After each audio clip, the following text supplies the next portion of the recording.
everybody, thank you so much. Oh gosh, I'm just playing with my buttons there. Hello everybody, thank you all for joining me this afternoon.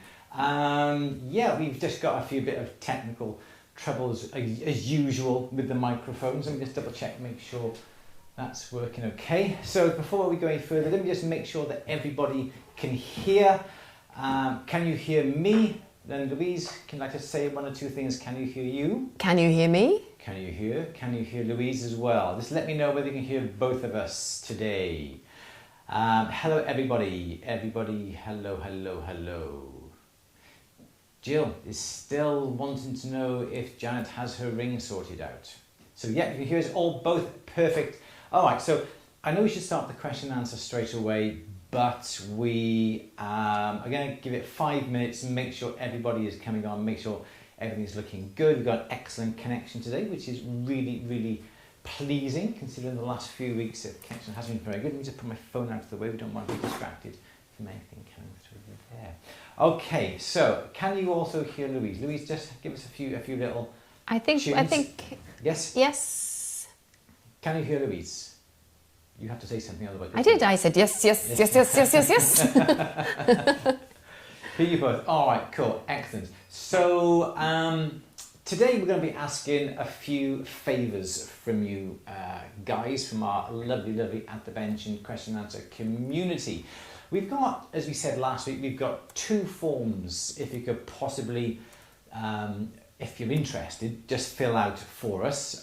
Throughout the hour, Louise will be putting the links in the chat. The first form is all about our focus group that we're putting together for our Essentials Bench Skills course that we're going to be running in the next about 2 months. I think it's September that we're going to be doing that.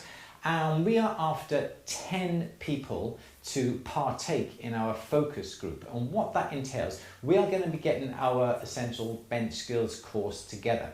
But we want to try it out on you guys. We want to experiment, make sure it's all okay, make sure technology works, make sure the submission forms work and everything works okay. And then we want feedback from you. Whether we can do it better, can we improve it, do you like it, do you not like it, and so forth. And then we can refine it before we set that live to the general public. So that's the first form. Just we need to have your name and some details about you. We're after 10 people. You can be complete beginners who have hardly ever made jewellery before, or you can be more of an intermediate that would have some sort of idea on making jewellery and soldering and piercing and that sort of thing. Okay, so that's the first form. The second form you need to fill in, if you want to, is going to be questions for our question and answer next week. Next week is going to be a different format. We're not going to be here in the studio. Louise and I are going to be in our summer house. Basically, it's going to be a question and answer on branding, social media and e-commerce and promotions. And there's not much point sitting in the studio like this because it's much nicer for Louise and I to be sat in our summer house. You love it here. But this is your favourite place. You live for Wednesdays. I do love being here, but I think we can be in our summer house. We want questions in the garden. We want your questions on all sorts of things to do with branding, promotion, social media, e-commerce and so forth in advance so we can have a list of them to hand. We will be taking questions as well throughout the hour, but we just want to concentrate on the questions that you're going to be... You've broken something, Louise. No, nothing's broken. We want your questions on all things social, branding, e-commerce and so forth. So those are the 2 forms that Louise is going to be putting up in the chat over the next hour. They're also in the description to this YouTube film as well. Thank you. Is it working? No. Don't you have to click on where it says Andrew Berry say something and click on highlight that and now click it? Yes. Technology. It's good when it works. Yeah, so yes, it's Tom, isn't it? Negotiate. It's Tom. Well done. It's Tom. It's very good, yeah. Yes, Tom. So the idea is obviously you seasoned pros know what Louise and I like to do after the question and answer is to go to the summer house and have a glass of wine. So we thought we can start an hour earlier by having the question and answer in the summer house. Yeah. All right, so those are the two lots of questions. You don't have to fill them in. Don't feel that you have to. But if you want to get involved with our focus group for our essential belch, essential belch skills. Our essential our essential bench skills. Don't put it in the chat. We won't look at the chat. You have to fill out the form that Louise has put up there. Okay, fill out the form. That's the only way that we will consider you for our focus group. And if you want to ask questions regarding, as I said, social media, branding, promotional, e-commerce, fill out, there's 3 spaces of the 3 questions. Fill out the form there. Don't put it in the questions and in the chat here, because we won't be looking at it. You've got to fill in the form and we will look at that. We will look at that a little bit later on. Yes, Tom, yes. You can call me anything you like as long as you don't call me late for tea. That's what I say. All right, so I think that's enough chit-chat. It's 10 minutes after the past. Is this still on Wednesday? No. Okay, so that's the other thing. Thank you very much, Lynn, for that. I do appreciate you saying that. Next week, and from next week onwards, it is going to be on a Monday. We have to do it on a Monday because we have a new member of the team starting on Monday. It is Louise. She is going to be the new member to the team, and so with things that are moving around in the shop and the positions of the team and so forth, we have to do it on a Monday. It's going to be at 4 p.m. Monday. We're going to be putting a slide up like we have been doing for all these YouTube question and answers. We're going to have the times in New York and Melbourne and Germany and Hong Kong and that sort of thing. We do get, believe it or not, we do get people viewing us from around the world.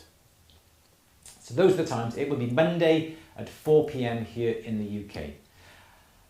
Okay, so I think we can start with a few questions. So everybody, welcome to the question and answer today on the 29th of July.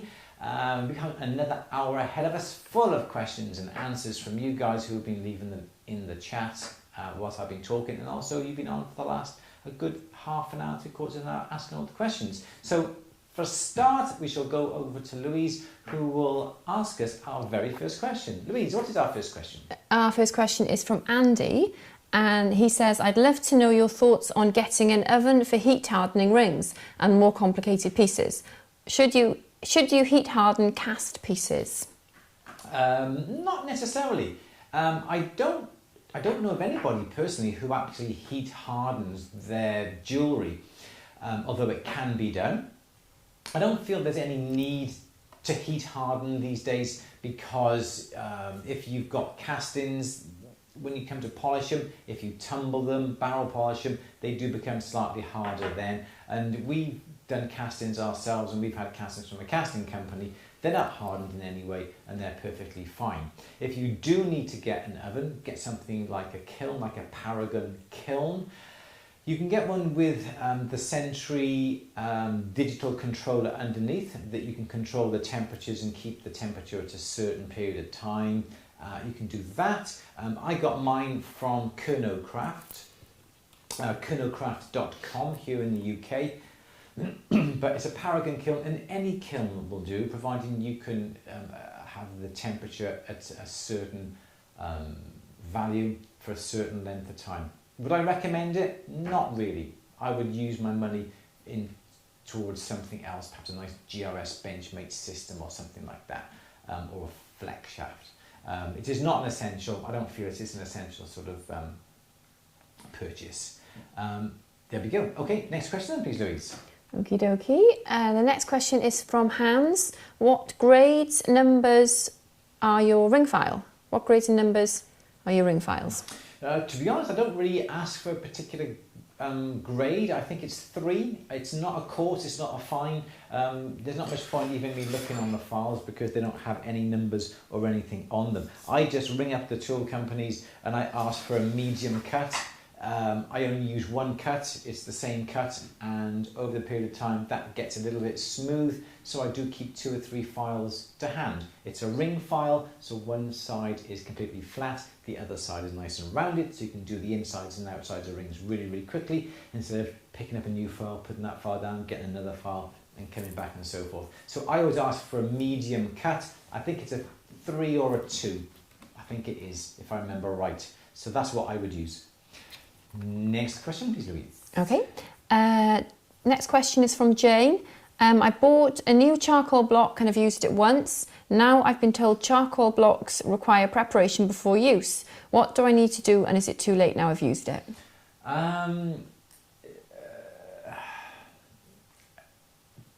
Some people, or some suppliers sell charcoal blocks in different stages, different types. Some are sort of being prepared, some are hardened, some are soft. What I would do, when I get a charcoal block first, pretend this is a charcoal block. I do have a charcoal block over there behind Louise, but we'll use this. So pretend, would you like it? No, you can't. I just moved that. So, okay. Stay. No, be as lovely as you are. Okay, so this is my charcoal block. What I would do, before I do anything, I would get some binding wire and wrap it around the outside. Okay, so I would wrap binding wire around the outside of the block and then twist it so it holds onto the block. Let me open this camera a little bit wider. There we go. So we can get the block and it's going to be held nice and tight. I would also then get a little tray. I get some little bit of sheet copper, and then I would put my charcoal block on top of the copper, mark a little border about 10 millimeters or so all the way around it, cut that out, fold over the edges, and you have a little tray then for your charcoal block to sit into. And the reason why I do all that is because as soon as you put a flame on a charcoal block, invariably it will split or it will crack. If you have it loose on your soldering pad or on your bench, it's going to break into different pieces. The binding wire that goes around is going to hold it in place for a start. I have the little dish, little container underneath to stop my bench getting dirty, and also to hold it all together as well, and that holds all the charcoal dust in that little tray so it doesn't go all over your bench. It's not too late. I don't know what's happened to your block, but if it's still together or virtually together, or you can push it together, get that binding wire to go around it just to hold it all into place. Yes, got please. some reports of the sound not being very good on you. On me? Yeah. Okay. Should we try and increase the... Is it quiet? Doing the sound to you, Gillian saying that the sound is... Okay, let's have a look. Let's see, can we make my sound a bit higher? How's that? Is anybody else noticing a problem? Is that any better for me? Is my sound a bit better? We shall have a look. We shall carry on. If it is, we will adjust my microphone. Turn the sound to you. The sound is fine. The sound is perfect here. Sound is good. Okay, sounds better. Good. I've increased. Oh, that's fine. Okay, thank you. Okay. Yeah. So that's what I would do. Get your block, binding wire around the outside of it. Little tray for it to sit on, and it all should be good. Okay, Louise, next question then, please. Okay, Leela is asking, I've seen a jeweller who, when soldering, is putting the flame on the soldering joint, only without heating the entire silver piece. If we do it like this, we can avoid getting fire scale, according to her. Is that right? Is the silver piece going to crack if we don't heat the entire piece, or is it a safe way to solder without heating up the whole piece? Wow, okay, all right. So, yeah, I totally understand what you mean. Sometimes you don't want to heat the whole piece when you're soldering. Sometimes you've got other solder joints around the ring or the pendant, that sort of thing. So you don't really want to increase too much heat around the rest of the article. So, yeah, you can control the heat by bringing the, it's a little bit louder now. Okay, bear with me a second. We shall have a look. Let me just see if we can just decrease the sound a little bit. Any better? Any better? I will carry on. So sometimes you don't want to heat the rest of the piece. Solder may melt and so forth. Or if you've got some fine detail, you may find that it will melt and it will fall off. So heating just that little area where that solder joint is going to be fine. So I suppose there are two train of thoughts here. If you heat up, I don't tend to heat up the whole piece. If I'm soldering a ring shank, for instance, I will put the heat on the back of the ring shank just to sort of get a little bit of warmth and a little bit of heat on the back of the shank, and then bring the flame round to the front. Let me draw it on me whiteboard. So we have the ring here. Here's my my solder joint here. All right then. So here's my solder joint here. So this is the ring I'm making up. Okay. Let me just zoom in on this so we can see what I'm doing. There we go. Why I didn't think of a whiteboard right at the beginning. Right, so here we go here. Here is my flame. Here's my nozzle. Here's my flame coming up to the joint. If I want to, if you solder in this area here straight away, it's going to take longer to heat this area because the rest of the silver down or around the back of here is drawing the heat away from the joint. So what you may find is if you have your little bit of solder, a little pallion of solder by here on the top, you may find that that little bit of solder will overheat because you're concentrating the flame here and the heat is being drawn away. So what I would be inclined to do in that case is just to bring your torch flame up to here, okay, to warm up the back of the ring shank. Let me just make that a bit better. There we go. To warm up the back of the ring shank, not hot, not bright red, just to warm it up. Then you bring your flame back down round here, then you dance the flame back and forth, back and forth. Then you don't have to overheat your pallion or solder, and then you don't have to overheat this area because the heat is not being sapped towards the back because that part is already nice and warm. So that's what I tend to do. If you have got a large plate, again, if you've got like a large plate like this, and this is your plate, and you're trying to solder on some little embellishments by here, and these little balls by here, there's not much point putting your flame down here, because again, the rest of the plate is sapping all the heat away. So again, I would just bring the flame over this area to warm it up. Then when this area is warm, it's still a black heat, and so it's not coloured with heat, it's not orange or red or anything like that. There's no colour coming from it whatsoever. Bring the flame back down into this particular area here. Okay, so that's what I think is the correct way of doing it. Alternatively, if you're soldering little jump rings, small little jump rings like this, and you got the flame by here, you can heat it up nice, quick and easy with no problems at all. You will get less fire scale only if you warm up the piece gently. You won't get fire scale because it's not getting hot enough to attract the copper up from the depths of the alloy to the surface. So I would warm up the piece, don't heat it up to a red heat, and you should be able to solder quicker doing it that way. A long answer, I apologise, but I think that's the best way that we can do it.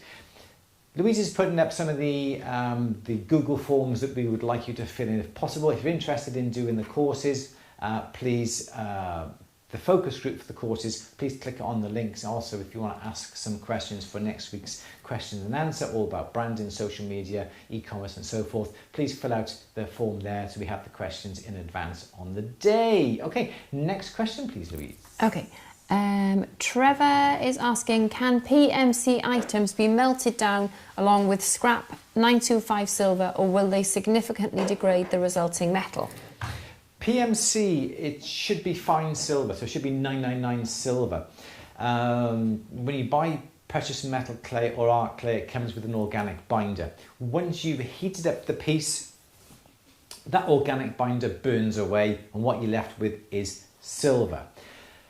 So yes, if you want to, you can use that in your recycling, refining. You want to do some casting, some cuttlefish casting, delft clay casting and so forth. You can bring some of that PMC into your sterling silver. It will raise the quality a little bit, or if you've got sterling precious metal clay, you can simply use that as well. So it should have no detrimental effect because it is silver, nothing else in it. It is actual silver, and it is hallmarking quality here in the UK, so it should be either 925 silver if you've got 925 PMC, or it should be fine silver if you've got just the normal PMC. So yes, you can include it in your melting down. Next question, please, Louise. Okay, Ina is asking, why do I end up with visible solder joints when I make rings? I use hard solder and borax dish and cone. I make sure there is no gap between ring ends before soldering. Okay, it's visible. Can you feel it? Can you feel the joint? If you look at the joint under a light, is there some sort of dip, or is it coming completely flush and all you see is the line? The reason why I'm asking that is that when you have a solder joint, this is part of the ring here and this is part of the ring down here. It's not a very round ring, is it? So what you'll find is that if you put your solder, obviously here, this is your solder joint here, and when you come to polish the piece, you polish, let me come down here now. So this is the top of the piece now. Here's your solder joint here. If you polish the piece and the mops are running in the direction of the, so here's my mop here, here's my mop, and it's running around. It's rotating, okay, so it's rotating. If this is rotating like this, and it's rotating and it's running along the solder joint, it's going to drag out the solder. Solder itself is going to be softer than the surrounding metal. So this metal is going to be harder. The joint where the solder is going to be softer. And if the mop is running, it's dragging the solder out. So if that is the case, what I would then be inclined to do is to turn the ring sideways. So this is the ring. Do you know what I mean? There's your solder joint. So as the mop is rotating, it's rotating and it's going across at 90 degrees to the solder joint. It will not then drag out the solder. So that's what you may be getting. You may be visible that way. The other way is make sure that it is hard solder. You shouldn't really see it. If you go over with the buff sticks and everything else, and you go with the Tripoli and then the rouge, you shouldn't really see it. If it isn't a hard solder or a hallmarking quality solder, it may be of a lower quality, and that may be the reason why you see it. And once you've polished it up with rouge, you really shouldn't see it at all. You may find that it could be tarnishing perhaps, or oxidizing, and the solder joints will oxidize slightly differently to the rest of the silver because it's not the same material. It's an alloy to lower the melting point of the solder. So that could well be a reason as well. I can't really think of anything other reason why that would be. Perhaps even your ultrasonic fluid. We've had instances where the ultrasonic fluid actually shows up solder. I'm not quite sure why, whether we have it too strong, I don't know.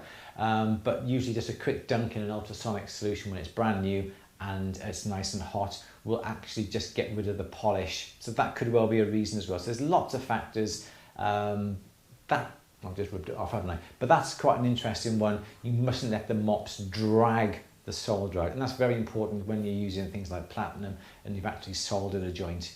You should always try and fuse platinum, but try fusing. That might be an idea as well. If you've got a solder joint on a ring, don't use a solder to actually fuse the metal together. What you can do is get a little slither of metal in between the joint and then fuse it. So what you would do is get, let me draw this way instead. So what you would do, you would have your ring shank like this. You then, in this gap here, you would then put a sliver of metal, the same metal as what you are using, like that, okay? A little thinnish sliver. Then you would get your torch here and you would melt this onto the surface of your ring, so the metal fuses along it. Tidy it up with a buff stick, polish it. You will not get a join because you've actually fused the metal together and not used a solder. with a lower melting point. So that might be something that you could try and practice as well. How's the sound doing? Sound all right? Any more? No more reports. Cool. No. Excellent. Okay, so next question, please, Louise. Okay. What are the mistakes we need to avoid when getting started selling handmade jewellery? Say that again, sorry. What are the mistakes we need to avoid when just getting started selling handmade jewellery? I think don't be afraid to price your work realistically. Don't go by what other people are selling. Perhaps they buy in from the Far East or from India or China or whatever it would be, because usually those pieces are mass produced. You need to work out your costings, exactly how much these things cost to make, and also your overheads and so forth. So you do make sure that you price your work accordingly. Remember, it's handmade. Some people don't appreciate it. Some people will just still go for mass produced items. Handmade items obviously tend to have a better craftsmanship about them, and so that is reflected in the price. So I think always price your work as you should, as you mean to go on. So even though you may be only doing it as a part-time basis and just say, well, I only want to make a couple of pounds, a couple of dollars per piece, that isn't going to work, because when you want to stop your full-time job and get into making jewellery full-time, you can't live on a couple of extra dollars per piece, a couple of pounds per piece, so you have to make the prices correct right from the start. What do you think, Louise? What other things could Be confident. Yeah, absolutely.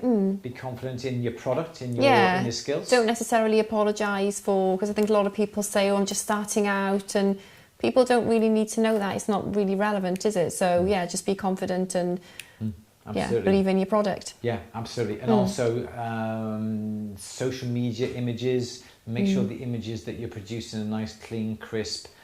Show them on a white background and also on a model shot as well. Model shots are always good. So I think perhaps we can talk a bit more about that next week, can't we? About promotion and photography. Absolutely, yeah. So would that answer the question? I think so, yeah. It's really more what to do rather than what not to do. But I think it's the things that you don't do, I think, that if you don't promote yourself, then that's the mistake, isn't it? It's more what you don't do as opposed to what you do.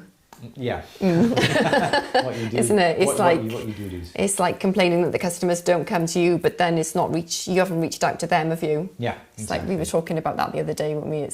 People are too easy to complain about. We've opened our doors after lockdown, and people just expect customers to come flocking in because your doors are open. Never works that way. You have to keep out there. You have to keep promoting and doing your social medias all the time, don't you? Well, during lockdown, because we literally promoted the website during lockdown, didn't we? And we didn't do a lot beforehand, but we literally had to pretty much go out and chase every sale, didn't we? Yes, absolutely. So yeah, you have to get out there, make people aware of what you do, perhaps even perhaps lend your pieces to some friends to get them to wear it. Obviously, then have it back then. Just needs to be under the noses of the right people, I think, doesn't it? Yeah, absolutely. Yeah. And they say be confident, be out there. Make it in social media, Instagram, Twitter. I don't think Twitter's as much these days when it comes to selling, but Instagram and Facebook, absolutely. Tagging products as well, especially if you've got a website, so you can tag your products through Facebook and Instagram directly to your online shop. Excellent. So, good idea. Okay, perhaps we'll talk a bit about that. I could talk about this all day, yeah. That's the idea of doing it from the summer house, because we can drink our wine as we go. Right, okay, Louise, next question, please. Okay, where were we? How do you find a reputable gemstone supplier? Ask Hibiscus, around. Jodie? Hibiscus? I don't think she does gemstones. She makes, but she just had that spare for us. Oh really? Yeah, oh bless. I thought she was a gemstone specialist. Okay. I don't think so. I have a card. Did I have a card? There we go. Yeah, there's Jodie's card there. Have a look. There we go. Yeah. Okay. So the thing to do is to ask around. We've been in business now over 30 years, and we've gone through various stone merchants. Some are good. Some aren't so good, some are good, and they really cheese you off then by doing something stupid or enforcing higher postage costs or whatever, or they may have an account manager that you just really cannot get on with. So it's literally word of mouth. So I would go and ask your friends who they use. Look online. If you're after small amounts, you can always go to places like in the UK, Craft, quite good for crafters. If you're after for more specialist stones, I would go to someone like A.E. Ward here in the UK. Abroad, I don't know off the top of my head. Jodie just says jewellery, yeah? Yeah. So I'm just browsing your website now. It's lovely. Sorry, I forgot where I was then. I was shopping. Sorry, I kept the camera on you because you seem to be quite interested in looking at. Yeah, so yeah, so A.E. Ward in the UK, absolutely fantastic. Go along to Craft. They have some gemstones there. Gemcraft.com as well, Hilton Brothers, they stock gemstones as well. Just depends on the stones that you want.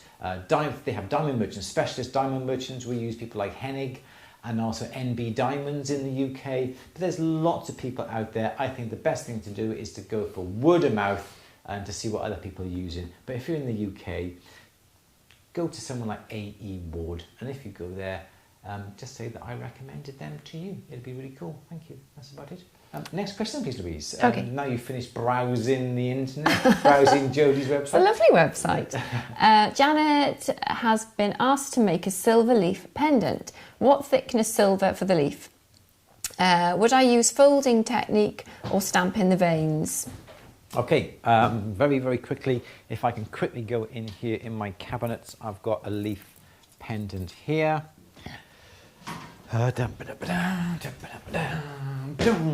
Right, okay, I've got a leaf. Let me turn on the overhead, see how close we can get with this overhead camera.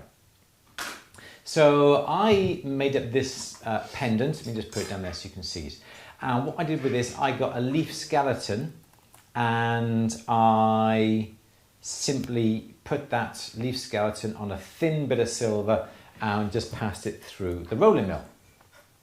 I will tell you the thickness of this, and I think that really does give, well, it does look like a leaf actually, doesn't it? This is pretty thin. This is 0.3 of a millimetre, and I feel that this is really, really cool. It is gorgeous, gorgeous, and it does look like a leaf because it is a leaf skeleton. So it really depends upon the application and what you're actually doing. You can form it, you can bend it, you can shape it. I'll have another quick side view by here now. And I just simply did that. That looks like the leaf is sort of swirling round, and that's a bit of a pendant on top of there. I've just got a plain back, and I've shaped it slightly, but you can bend it and shape it into whatever shape you want. So that's 0.3 of a millimetre, ideal if you're doing some roller printing. So that's what I would use, 0.3 of a millimetre. How's that? Next question, please.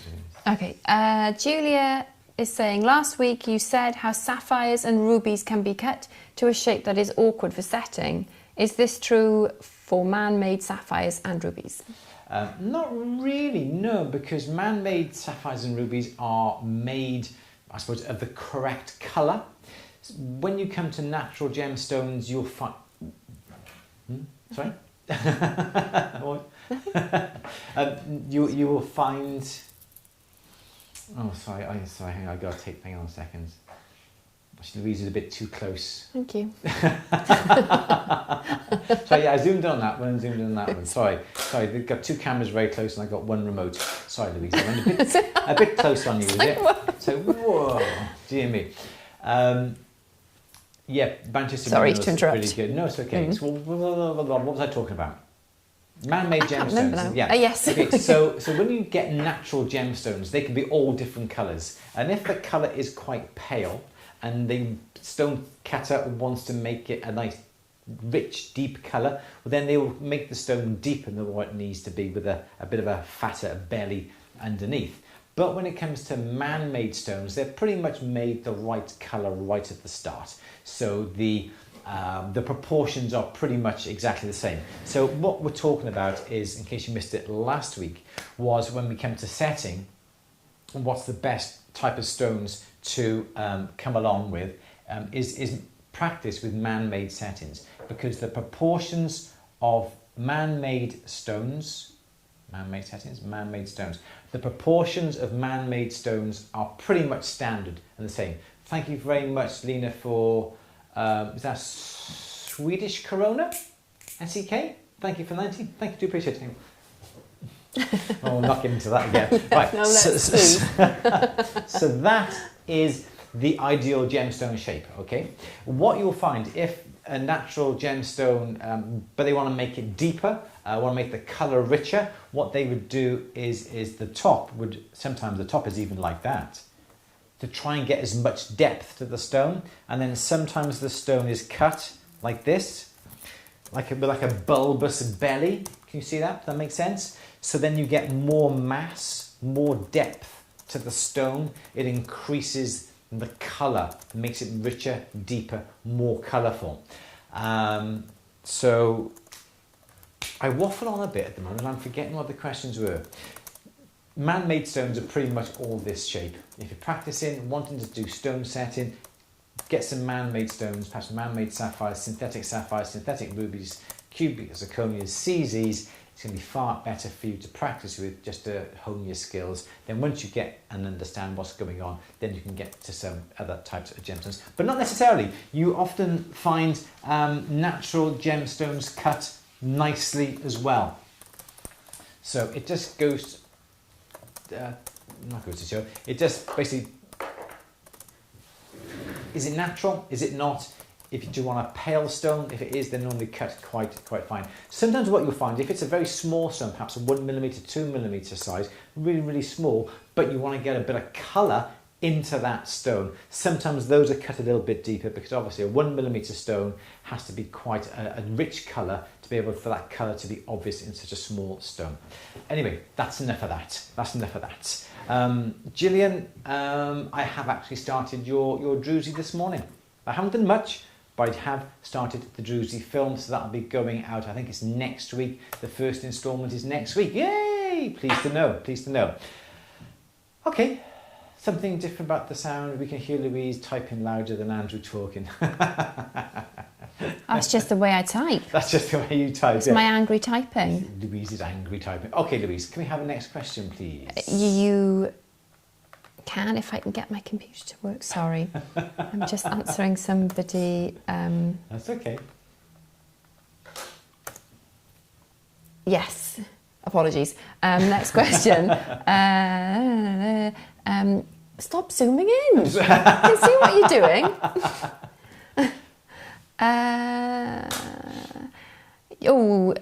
Okay. The tools Andrew recommends link on the website is broken. Doesn't show anything. So you need to look at that. Oh, you've done that. Sorry. Okay. Yeah, I'm late to the party. I haven't moved it. Yeah. So the courses we're doing, we're putting together a tools list. Still producing that at the moment in the materials list. So we're still producing that. As soon as we get the tools list, we're not asking you to buy a lot of tools. This is to do with the courses we're going to be producing in the next couple of months. We're not saying you need to go out and buy this toolkit, because there are items within a specific toolkit that you can buy from the suppliers that you're not going to use for the courses that we're going to be doing. So what we're going to be doing is putting together a list of the actual tools you'll actually be needing to complete those projects and the courses that we're going to be doing. And that's the essential bench. That's right, essential bench skills. I may have to change that. Essential belch skills. Essential belch skills, yeah. All right, next question, please. Oh, in fact, you run Louise the whole time. I think you will, yeah. Yeah, okay. She's far prettier than me. Next question, please, Louise.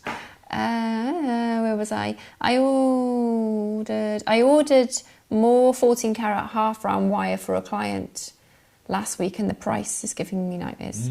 Okay. It has, yes. The price of gold, I think, is at its all-time high. I think up until a couple of days ago, it was the highest it's been since 2011. I think at the moment, it's gone up again. It was up on Monday, it came down Tuesday. On Wednesday, typically, it's gone up. So I think it's gone up again in the UK. It does reflect upon everything that you do. What we have done in our store, because we have a store that's downstairs, that's attached to No, the workshop attached to the store. Yeah. And what we have found is that we've took in some work last week, and even perhaps even the week before, and we've had to order gold for resizing, and we've had to order some 18 karat white gold. We left it a few days, and then we've ordered it. And unfortunately, we've ordered it when the gold was the highest, and we were amazed at how expensive the little piece of gold that we needed. We don't stock every single little bit of metal that we got here, and we do have to order in from time to time. And we were amazed at the cost of how much that little bit of metal was. And what we have had to do is increase our prices. So on the front of our price book that we've got plus 20%. So at the moment, the gold price is so high, if we have to buy in any findings, if we have to buy in pieces of gold or to do anything with resizing, we are having to add 20% on the cost, just to cover the cost of the amount that gold has gone up. And it is frightening, but that reflects on everything. So I've had to order a chain for a pendant that I'm making. I quoted this 3 weeks ago. I've had to order it now because he said, finally, I want it done. But the cost of that chain now is like 25% more than what it was 2 or 3 weeks ago. So it has a knock-on effect. I'm not going to be buying any stock for the shop at the moment because that would be silly, because the price is going to be high. I'm going to wait until it just comes down and settles a bit before I restock the shop. And I do need to restock the shop because we have been selling over the last 4 to 5 weeks since we've reopened. But I'm resisting the urge. And if I do have to order anything specifically, well then the price I tell the customer will reflect the increase in price. But I'm just trying to just reduce it and just keep the stock levels. I think that's the best thing to do until the gold price comes to a reasonable price. Then we will restock. Does that make sense? Yeah. Yeah. So do you change the prices of the gold in the cabinets then? Your existing? No. Okay, I don't think that's fair. That's not an ethical thing to do then, is it? Customer, because we don't increase the prices just because gold price goes on. If we were selling gold on a gram basis, that some jewelers do, some high carat jewelers, they're selling 22, 24 carat, they will sell it per gram and they will weigh it there and then, and they will sell it on the price that is on the day. But as for a finished item that you purchased in, you would just sell it onto the customer at the price, cost, reflecting the... But then the problem that you've got is that then when you have to perhaps reorder it in a specific size and you can't resize that ring, what you do then? Do you tell them, well, it's gone up in price? Or do you absorb that extra cost because that's the price in the cabinet? You would have to increase the price for the next customer, but then by the time the next customer buys that item, the gold prices come back down again. It's a conundrum, isn't it, really? Roundabouts, isn't it? Yeah. So if somebody came in and we've had the piece there for, say, 6 weeks or so forth, and they want a bigger size, smaller size, we would do it at the price that is in the cabinet, just to honour that price. But then if you have to then buy anything in after that and the price has gone up, but then yes, you price it at the price you buy it in at. Yeah. Okay. So, okay. So gold is £1,500 an ounce. I think it's over $2,000 an ounce now. Okay, next question, please, Louise. Okay, Scrap Over Engineering has an idea for something I want to make, but I can use some advice. I would like to solder a thin sheet strap, 0.3mm thick, 6mm wide, around a 10mm wide, 1mm thick ring. Dimensions again for the thin piece. Solder a thin sheet strap, 0.3mm thick, 6mm wide, around a 10mm wide, 1mm thick ring. Right, he's having problems soldering it. He hasn't come to that yet. Okay, sorry. Like concentric C&O shapes, with a 10mm gap in the C. I think you need to use whiteboard. I'm not quite sure. I haven't finished yet. There's more. With a 10mm gap in the C, and later put a bezel setting in the opening of the C shape. So concentric C&O shapes with a 10mm gap in the C, and put a bezel in the C. I think I can see it in my mind's eye. Yep. So I think so. We've got.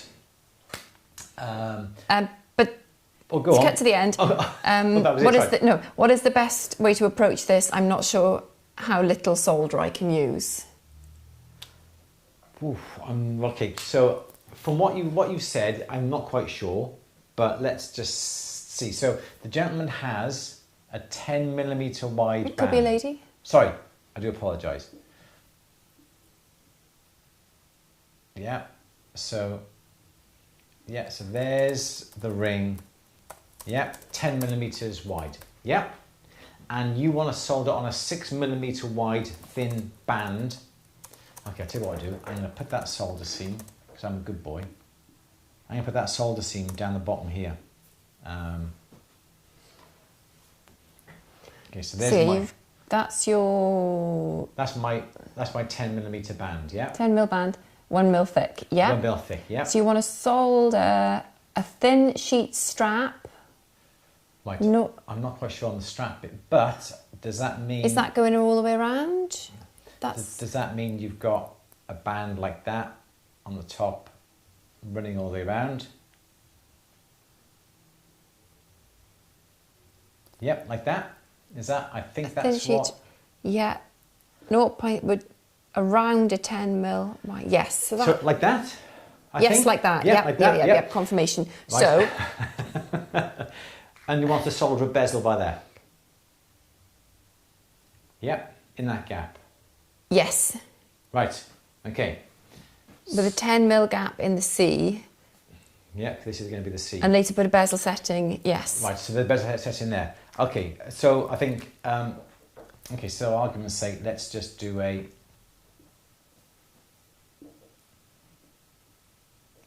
setting like that. Yeah. Inside. Nice. I don't know. I think. Yeah. For argument's sake, there. So how would I do that? Yeah. Yeah. And so I think this is going to be really hard to solder on once this 10mm band has been made. So I think what I would do is get a 10mm wide strip. Can we still see this on the camera? Yeah. Yeah. A 10mm wide strip. Then what you could do is solder a 6mm strip in the middle, sweat solder that in place. You get your 6mm strip, you would put solder along the whole length of it, you'd heat it up, melt the solder onto the strip, and then put one on top of the other. So here then is your 10mm, there is your 6mm on top, and there's your solder. And you'd solder that in one long strip like that. That wouldn't go all the way to the end, would it? Because you got that there. The problem is, they said, my first try at wetting the C made it quite stiff with 2 bumpy solder spots on it. Okay. Should I just try and solder with... Okay, so I think it's going to be a bit too long a question to answer, I think. So, exploring the steampunk. Oh, I love steampunk. Okay. Yeah. All right. So I'll tell you what, this is going to be a long question. Do a film. Yes. Yay! All right. Email me, andrew@andrewberry.co.uk, with a picture with the idea that you're doing. But what I'll do really quickly, solder a 6mm strip onto a 10mm strip, leave a gap here and here. Then you bend the ring round to make that. Then you would solder the bezel in place, but get some binding wire to hold all that together. Otherwise, I'm going to be here all afternoon just purely describing this. So that, I think, is going to be your best method. But I think that deserves a film. Okay. Exciting. It's another film. Add it to your diary. I shall. Do you Louise, know what? add that to your brand new diary. Next question, Louise. Oh, somebody else asked for a film, and I think it was Lena. Can you make a video on engraving balls and how to use the following tools? Yeah, we don't have the following tools, though, do we? Okay. How is the Druzy coming along, Andrew? You didn't hear what I said earlier, did I? I started this morning. Did you? First film's going live next week.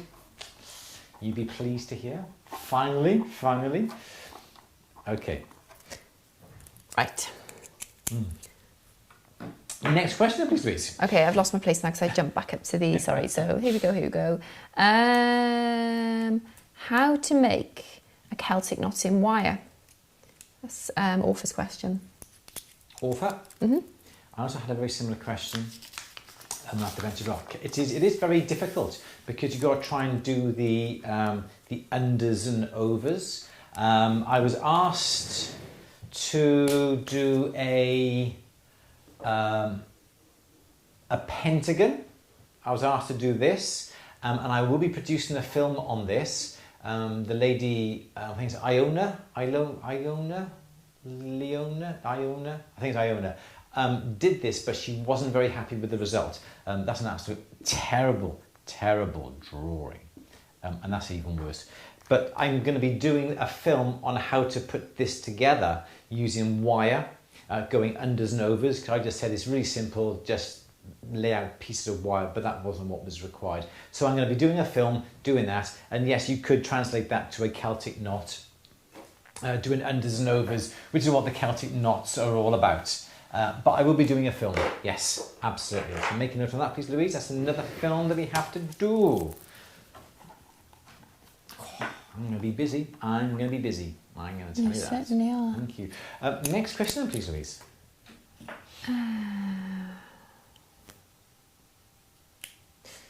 I've got a question for Louise. Oh no. Can I drill into a gemstone or will it just break?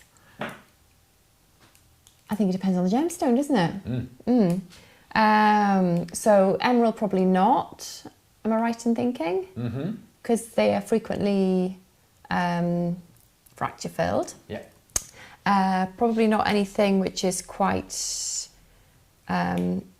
low on the Mohs scale. Mm-hmm. So like your pearls, opals. Then you can drill pearls. You can you? You can, yeah, of course you drill pearls, yeah. But you could smash it with a hammer as well, right? You could smash anything with a hammer, couldn't you, I suppose?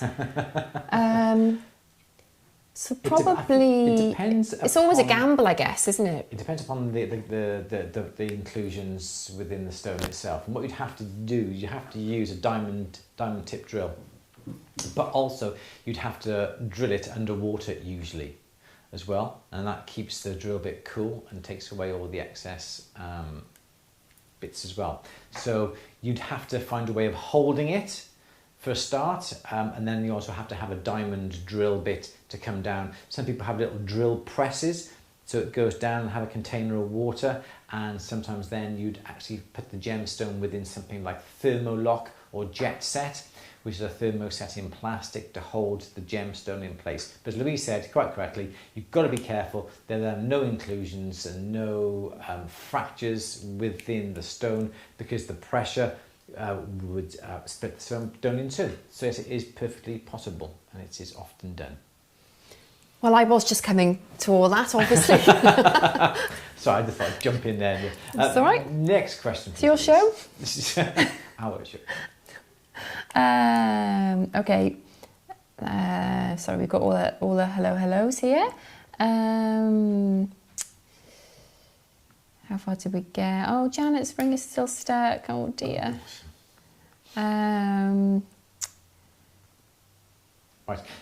I will quickly jump while you're looking for that. I'm just going to come on to Josh. What important bench skills should a jewellery CAD designer know in order to design pieces that can be fabricated without frustration? You need to know how metals work, how metals go together, the way metals form. You need to know what thicknesses can be used when it comes to jewellery. I don't believe that you can just simply come into this trade being an expert doing CAD and be able to make fantastic jewellery. I think the two need to go hand in hand. You need to have the bench skills to start off with. You need to understand how metal works, the strength, the tensile properties, the hardening, so forth, of what metals can be used, what thickness claws can be used for certain sizes. You need to know all that before then you can do your CAD. And I've seen far too many CAD designs that look absolutely brilliant on the screen that actually translates into absolute rubbish when it comes to being made up. So I think you need to know bench skills, most important, before you go on to CAD.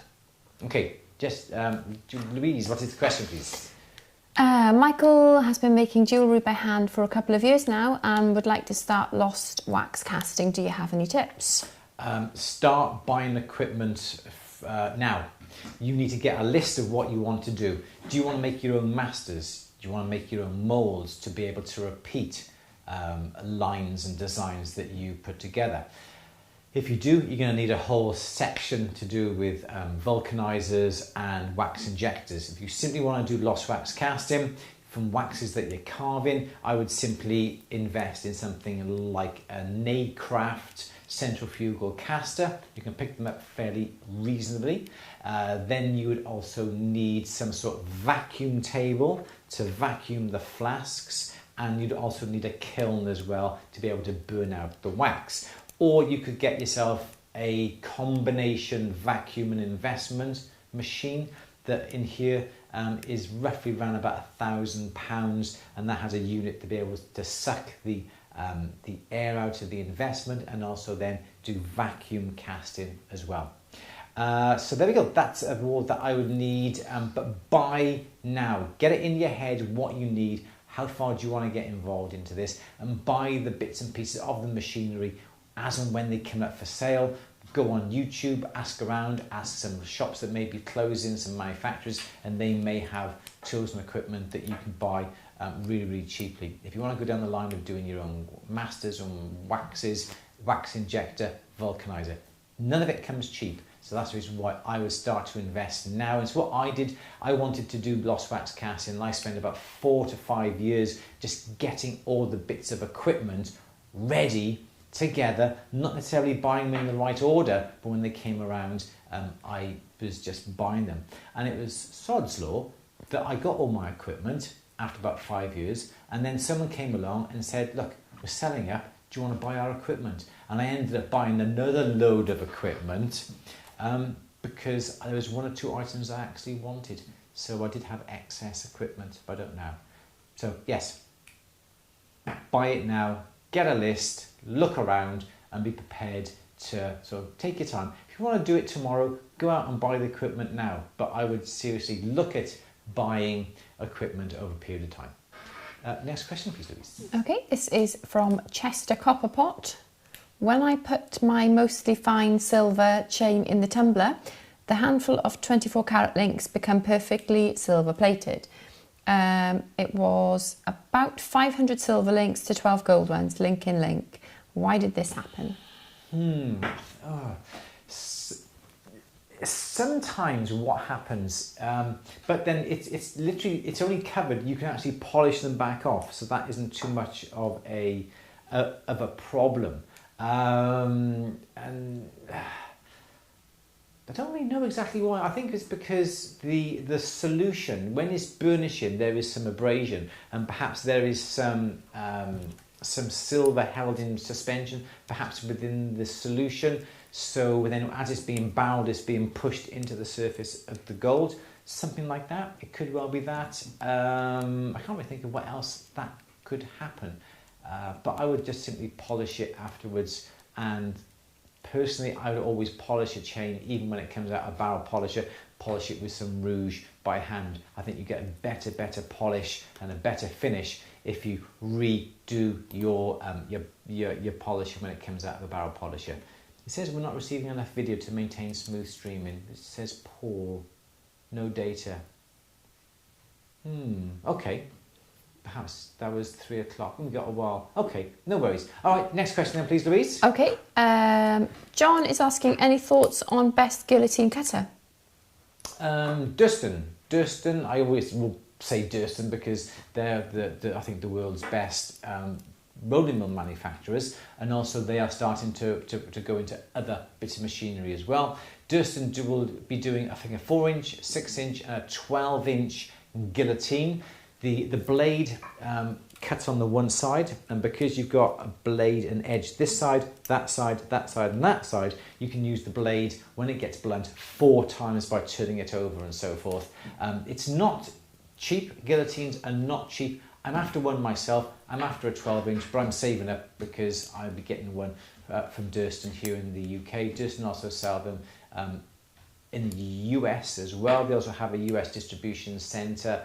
But any good manufacturer will sell you a really good guillotine, but make sure it is a nice branded one from one of the big tool supply houses, and you shouldn't go too wrong. Yeah, shouldn't go too wrong with it. Next question, please, Louise. Okay. Catherine is asking, when setting a stone in a bezel, how do you protect the stone from scratches? I am new at bezel setting. Okay, yeah, we had a little bit of buffering a little bit earlier on, but it seems to be okay now. Not quite sure why. Perhaps somebody's messing around with the internet downstairs. Don't know. It must be Jason.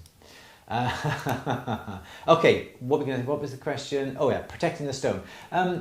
Be very, very careful to start off with. You can also get something like rubber cement just to paint over the stone, to coat the stone. So if you do slip, the rubber cement there acts as a little bit of a cushion.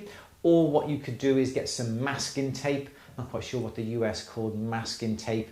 And just put some masking tape around the stone right next to the bezel, so when you do slip. Anything like that is going to help. If you have rubber cement, it's going to be far easier to take it off because you can rub it with your finger. I wouldn't use anything more permanent at all upon a gemstone, but perhaps a little bit of masking tape, cellophane, something like that that's adhesive that you can stick onto the stone that would really help should you happen to scratch. Nice, quick, easy answer to that one. Next question, please, Louise. Sorry, Jill is saying it's always Jason. Poor Jason gets the blame for everything, doesn't he? That's because it's always his damn He's fault half the time. the workshop's scapegoat. He's the workshop jester, yeah. Oh, that's hard. Sorry, I shouldn't do that. He's the workshop Jason, yeah. Masking tape. Oh, there we go, masking tape, yeah. Masking tape is really good. Masking tape, frog tape, is it? Frog tape, yeah, yeah. It's just green masking tape. Yeah, okay. Next, what have we done here? I just sent you to black. Next question then, please, Louise. Maureen is saying, help, my steel bangle mandrel has chip marks. Can you tell me how to make it smooth again? Wow, you must have been bashing that mandrel with a steel hammer to get... There's not much you can do, I don't think. The problem is you can't really file a mandrel because you're going to end up with a bit of a dip. So I don't think there's much you can really do. I suppose you can take it to an engineering firm and see if they can weld in the little chips that you've got, but I don't think there's much you can do, I'm afraid. Just turn the bangle mandrel around and hammer on the sides, but there's no chips, I think. That'll be your best bet. You can also buy some really cheap bangle mandrels as well. Just depends on how much you want to spend. I think you can buy some bangle mandrels, steel ones, for about £20–25. And if your mandrel has loads and loads of dents in it and is producing dents upon the work you're hammering, it's going to be cheaper to throw that mandrel away, buy yourself a new one, rather than having to clean up the surface of the bangle that you're hammering it on. Yeah. Okay, that's about it. Next question. I think we're coming up to an end very shortly. Okay. We've got another few more questions, please. Tammy is asking, with silver prices escalating rapidly, I'd like to know, can silver-plated plate be soldered? Not successfully, because the plating will burn off. The plating is only very, very thin, and I think the plating will burn off. I think the best thing for you to do is if you're practicing, use things like copper, use things like brass for the time being until the price of silver comes down. I can't see it coming down an awful lot over the next couple of months due to the pandemic and the COVID-19 this happening around the world. I can't see it coming down much. Just hang on in there, recycle some scraps. You've got some scrap silvers in your tray.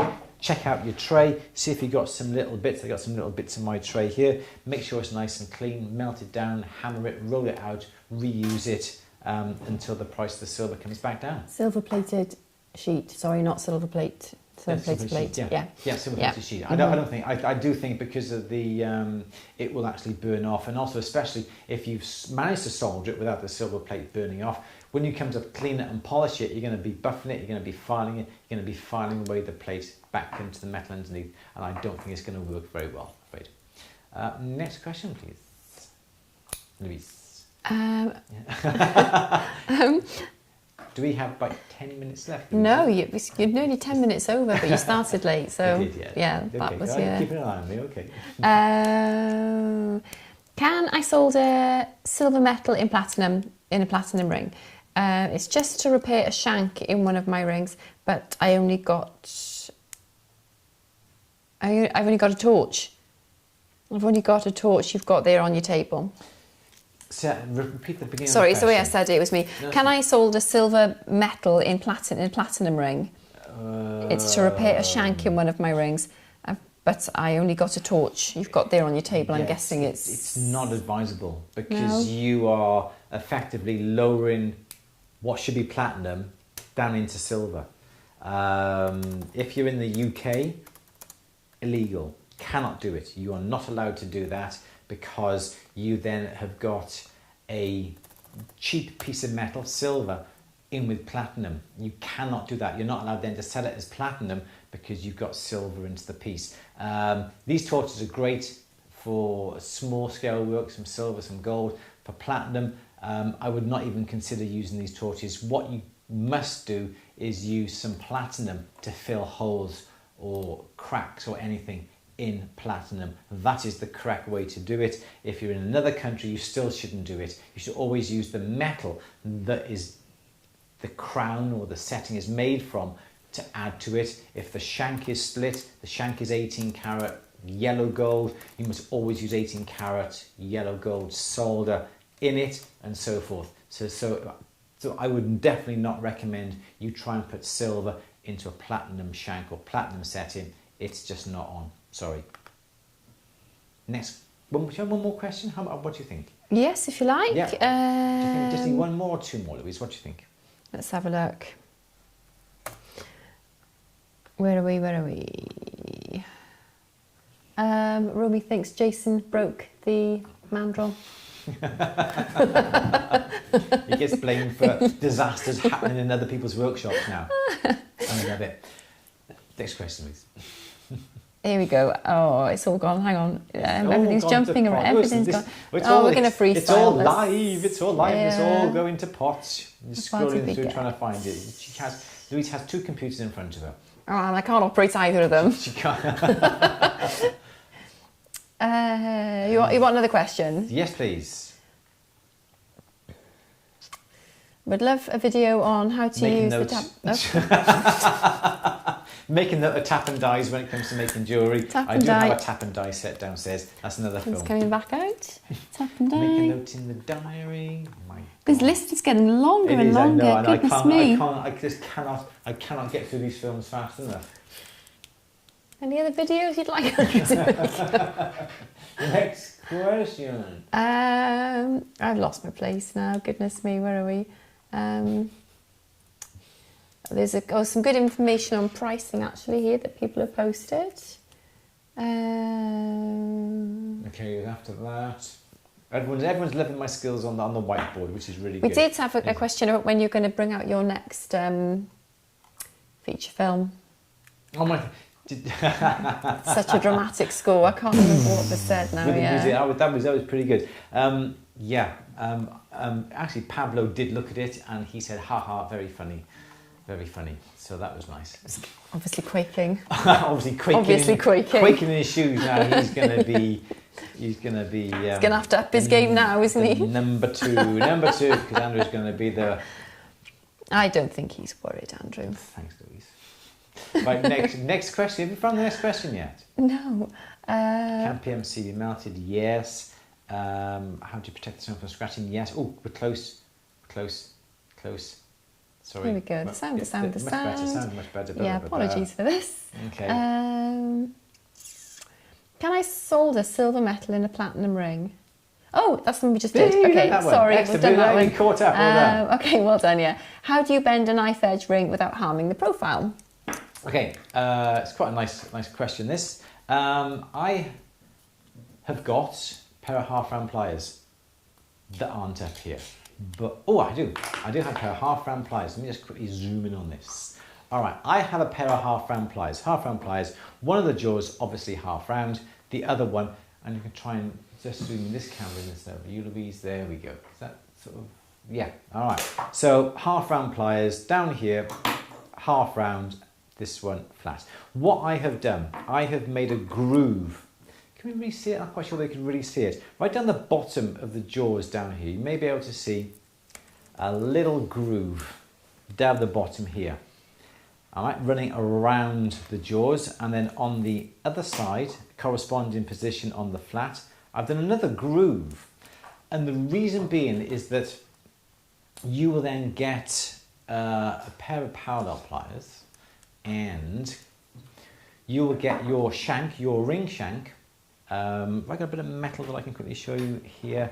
I do very, very similar. So this is a piece of D-section wire, and I'll quickly just use this. You've got the groove in the bottom of the jaw and the groove in the bottom of here. You put the shank in those grooves, so now it will not twist, and this is the most important thing, the shank will not twist. Then you get the jaws, let me turn this the other way around, this way. You will now get the jaws, so the half round is down here. You will get your parallel pliers like this, like in this position. Okay, so now the parallel pliers are holding that bit of metal like this, okay? And then as you turn this hand around this way and bending the wire around the jaws, let me turn on this, there we go. Turning it around the jaws, these parallel pliers are going to hold it at 90 degrees to the jaws. So then when you come to bend it this way, can you see now? If you bend this like that, it'll bend the wire, and it'll bend it against the curvature. So you can see we've got a nice little bit of a bend. It's really hard to bend metal against the widest width. It's easy to bend a piece of metal against the narrowest edge. So you can bend a bit of metal really easy.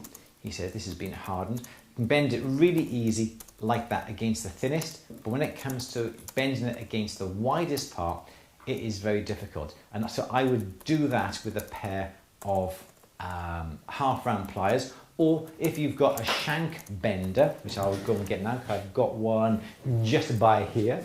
And if you've got a shank bender like this, there you go.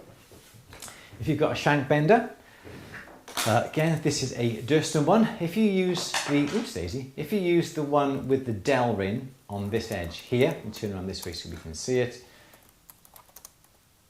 There we go. So if you use it with the dowel ring in this side here, so obviously as you turn the handle like this, it forces this cam this way. If you have the dowel ring, the metal will dig into the dowel ring itself, and hopefully it won't move around. So I haven't got this in a vise, so it's going to be really difficult for me to even try and show you this. Let me go back onto the upright camera. And then you can put your piece of metal in here, push it right down to the bottom even, and then as you move the handle this way, it's going to push this cam, and the dowel ring is going to be forced, and it's going to force the piece of metal then around the former that you've got there. Hard for me to do because this isn't in the vise, and I think that is going to be the best way that you can bend a knife edge shank without putting it out of shape or bending it and so forth, because it's important to keep the metal straight when we do it. And I think that's about it for that particular question. Louise is busy tapping away. Yes. Should we have one more question? Yes, if you like. Last question. We've run over by a few minutes because we've been chatting in the beginning. What were you saying? No, I just had some queries about this blinking thing. You can only put 200... 200 characters max, yeah. Just some questions about the focus group. Okay. Anyways, do you want to talk about that? I'm just going to have to pop this into 2 parts because it only lets me... Oof. Right, do you want to talk about it? Yes. Do you want to talk about it? No, I'll let you talk about it. No, basically just had a question asking...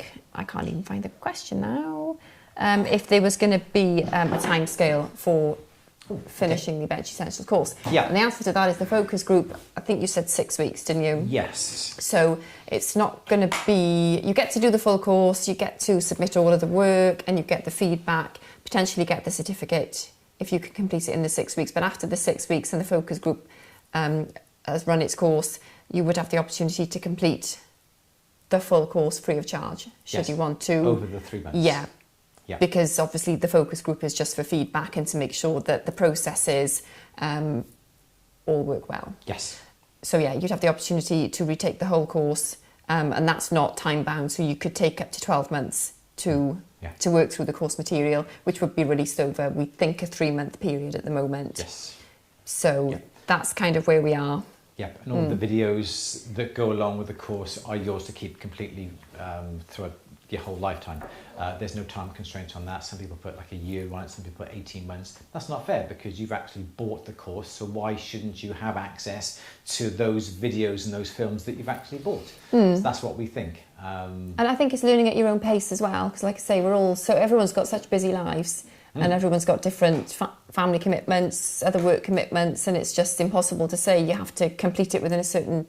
Some people will, won't they, obviously, but some people won't. And the people who kind of are too quick for us, then obviously we're going to have to find you other things to do and... other projects. Yeah, so, which is something we've been discussing as well. Yeah, absolutely. It is taking a long time to try and sort it out because we really want to make sure that it's right from the word go. We're trying to look at every scenario and every type of permutation regarding the videos, the handouts, the projects, the materials list, the tools that we were asking you to get. We're not asking you to buy anything that you're not going to need for the particular projects that you're doing. The projects are going to be easily sort of completed within a time frame. Then we're looking at the mechanisms involved in submitting the information to me and to us to get direct feedback as well. So we're looking at that technology, try and make it a little bit of fun, having some sort of questions after each particular module as well for you to answer before you go on to the next stage. So all this we're trying to put together, so it's not just simply here's my £30, there's the projects, there's the videos, get on with it. This is completely interactive with you and me. And this is the reason why we need to get this perfect right from the start, and hence the reason why we're asking for 10 people just to sort of have a go at it. It's not going to be for a couple of months yet because we're still working through it. It's going to be an essential bench skills and then an intermediate bench skills at the moment. So it's really quite exciting, isn't it? Very exciting, yeah. Amco is asking, when do you expect to have read and processed all the focus group applications? We haven't actually received as many as I thought we would, but I think there's quite a few open questions on the questionnaire, and tell us about yourself and your motivation for learning, that sort of thing. And I think personally, if I was filling it in, I'd think, right, I'm going to do that later when I have time to think about it. So, it's not something that you can just quickly do within a few seconds. Or here's my name, here's my address. Some people have filled it in, which is great. Obviously, if you wanted to revisit it and write more, you can do that. That's not a problem at all.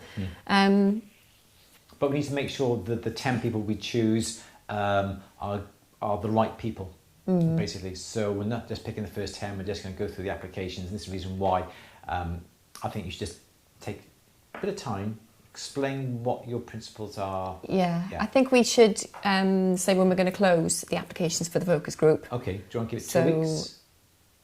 2 weeks? Yeah, 2 weeks, yeah. Do you think, or not, or a week? Louise, tell me. I don't know. I think 2 weeks is a long time. Okay. Do you want to say a week?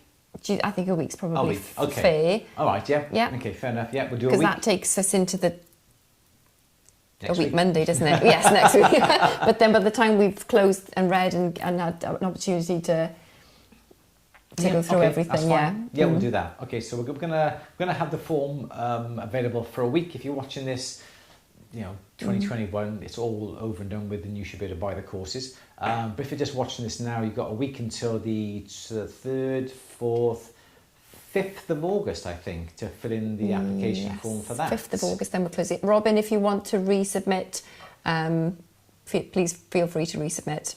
Yeah, if you want to add some more, fill in another form, and just because it's not a competition, it's where you. Yeah, and it is important that you do tell us. If you've forgotten to tell us something, fill in another form. It's not like the more you enter, the more. No. But obviously, any information you give us will be taken into account. Can you do it outside of the UK? Yes. Yeah, absolutely. Yeah, it's available throughout the whole wide world. Cost, we're looking in the region of £150 for the first module, and then another £150 for the second module, so it'll be £300, and you can cover that over 3 months. Minimum is 3 months, but if you want to take longer, you can do. It doesn't have to be 3 months. It can be as long as you want. You can take the course, but the cost isn't over 3 months, is it? No. That's what I. Yeah. Sorry. Yeah. So That's what we're looking at. Yeah. And it's from that you're going to get, you and me interaction. We're going to get emails. We're going to get the what's it called? The website that we're sort of sorting out, where you can interact with me and back and forth and send pictures and so forth. That's going to be a very, very personal thing that we're going to be able to do. And also there's going to be the usual thing, a little private Facebook group as well for people who are on the course to be able to chat with each other and share experiences and so forth. Network. That sort of thing. Yeah, it's a good way of networking, isn't it? Yeah, absolutely. And share your experiences. So so it's in total for the essential bench skills. I must stop saying that. Bench skills, not belch skills. Bench skills is £300. That's fine, Sandy, if you want to redo it, that's no problem at all. Yeah, absolutely. Yeah, no trouble at all. Okay, I think that's about it. Please, if you want us to chat about your particular problems when it comes to your social media, branding, promotions, e-commerce, that sort of thing, check out the link in the description to this film, or go to, not quite sure which way it is. Is it that way? I'm not quite sure. But anyway, go to the chat, click on the link that enables you to fill in the questionnaire for the question and answer for next week. Because next week we're going to be in our summer house. It sounds really flash, but it's like a shed. It's a shed with a couple of armchairs in there. It's a shed with a couple of armchairs, painted white. Nice little bit of a bookcase in there, nice bit of a table in there, a little fire that we've got as well for the cold winter nights. So that's where we're going to be next week. Don't forget, it's not going to be on Wednesday, it's going to be on Monday of next week, Monday the 3rd of August at 4 p.m. Yeah? Is that what we said? Yes, I'm That's what we kidding. said. That means we can go on. Can you say beautiful? Beautiful. Homage. What beautiful? I don't know. I don't know whether it's when you say beautiful. Oh, it's really, really beautiful. Beautiful. I don't know. Beautiful. Has he done it right? Beautiful. Just spat them, didn't mean to spat. And you say lovely as well. Lovely. Silver pills. I may be interested in the intermediate class. Yes, that's absolutely fine. That's going to be coming most probably towards the end of this year, beginning of next year. But we are after 10 people. But anyway, there we go. Okay. So the intermediate will be on its way. Yeah. So everybody, thank you very much for joining us this afternoon. Thank you for the lovely questions and answers, some really hard answers, time-consuming answers. And yes, we can do the film on the strap bit around the piece. Steampunk ring. Yeah, I'm looking forward to that. So you've got to do the steampunk ring, the Celtic knot ring, the tap and die video, the engraving balls, but that's after the 2 Druzy Quartz videos. I will be doing Gillian's Druzy Quartz first. The bezel set, and then the claw set. The claw set, that is going to come. I don't think I have that many Druzy films in a short space of time, so I will space them out, I think.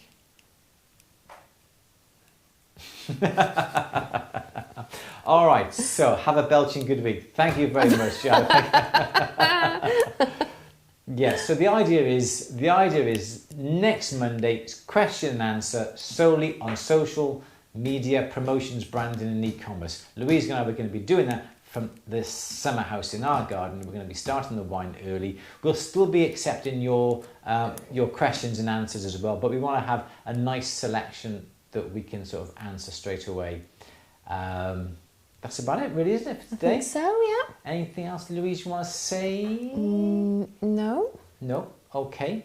Don't think so, no. I think we've gone on long enough, haven't we? I think you have, yeah. Chatted long enough again. Yeah. So, thank you all for joining us this afternoon. We are going to go and have a glass of wine or two in the summer house to celebrate. We always love celebrating the question and answers, don't we? Because we always go back to the summer house and we spend the next hour or so chatting away about what went on, what can we do, what questions were answered and so forth. So yeah, we have a good time, don't we? It is good, yeah. And the new girl's starting next week. Thank you all for joining us this afternoon. Really do appreciate it.